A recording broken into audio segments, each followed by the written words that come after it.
Thanks very much for joining me. We are living in a dangerous and unprecedented moment in American history. And I'm getting a lot of calls from people who are not only upset about what's happening, but are wondering how we best go forward.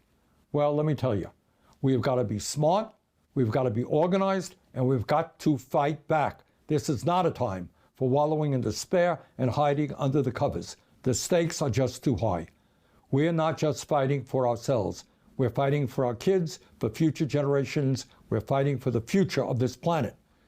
In the first 2 weeks of his presidency, Donald Trump defied the Constitution by ending birthright citizenship, fired government watchdogs, allowed drilling along our coastlines, pardoned violent insurrectionists, suspended all foreign aid, and tried to cut off virtually all federal funding. So, how do we go forward? First, to be effective, we've got to understand what, in fact, is happening around us right now. Second, we need a short-term strategy. What do we do tomorrow and the next day and the day after that? Third, we need a long-term strategy. How do we build a movement that gains political power? Here is, in my view, a brief overview as to what is happening under Trump. Most importantly, the move toward oligarchy in our country, government run by the rich and the powerful, is proceeding rapidly. And it's not being done secretly. A little over a week ago, Donald Trump was inaugurated for his second term. Standing right behind him were the three richest men in the world, Elon Musk, Jeff Bezos, and Mark Zuckerberg. Men who have become over $200 billion richer since Trump was elected and who now are worth almost $1 trillion more money than the bottom half of American society, 170 million people. But it's not just oligarchy that we should worry about.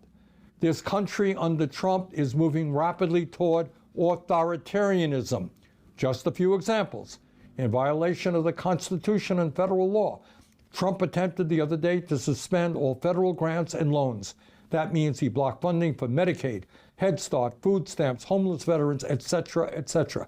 Tens of millions of Americans, some of the most vulnerable people in our country, were impacted by that decision. Fortunately, Americans all across the country stood up in outrage and said, no, no. And with the help of the courts, much, but not all of that freeze in funding was rescinded. You may have noticed that Trump is intimidating the media with lawsuits against ABC, CBS, Meta, and the Des Moines Register. If Trump does not like what media reports, he is threatening them with lawsuits, undermining the First Amendment. That is a direct movement toward authoritarianism. Now, that's a very broad overview of where we are today. In terms of short-term strategy, we've got to mobilize as strongly as we can against Trump's dangerous proposals. And let me just say this, importantly. Yes, the Republicans control the House and the Senate, but do not forget their majorities are small. In the House, a body of 435 members, they have a 4-vote majority. That is a razor-thin margin, and their legislation can be defeated. There are a number of Republicans out there who won in Democratic districts by small margin. So let me tell you, these guys do respond to phone calls and emails. So if there's a piece of legislation you disagree with, get on the phone and call the Capitol switchboard at 202-224-2131. And what is some of that legislation that we should be concerned about? Republicans right now are working on what's called a budget reconciliation bill, the most important element which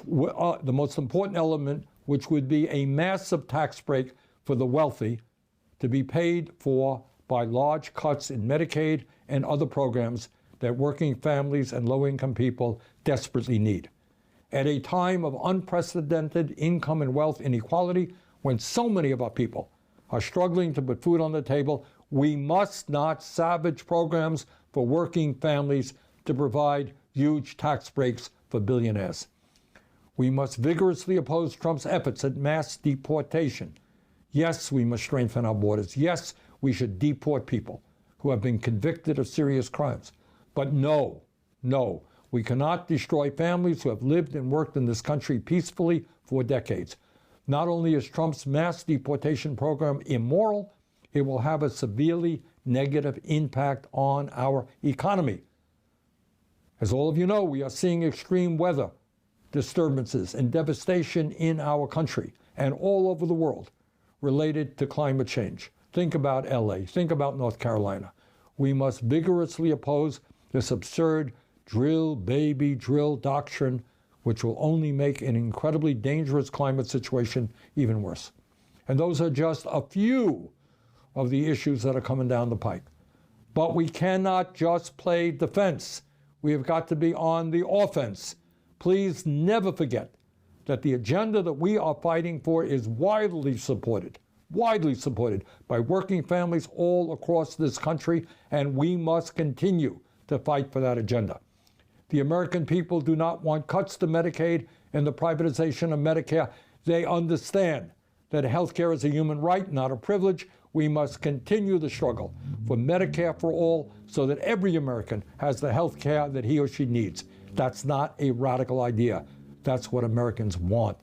Federal minimum wage of $7.25 an hour is a starvation wage. We must raise that minimum wage to a living wage, at least $17 an hour. If you work 40 hours a week in America, you should not be living in poverty. All over this country, we have a major housing crisis, and it's not just 800,000 who are homeless.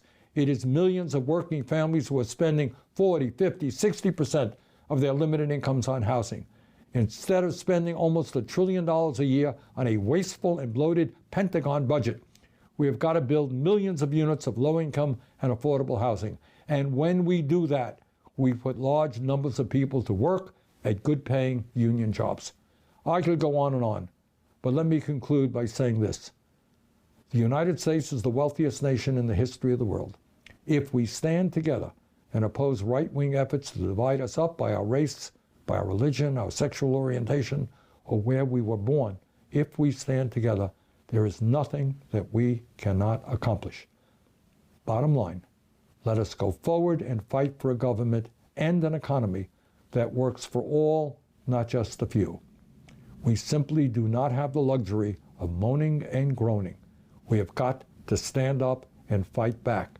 We can do it. Let's go forward together. Thank you very much.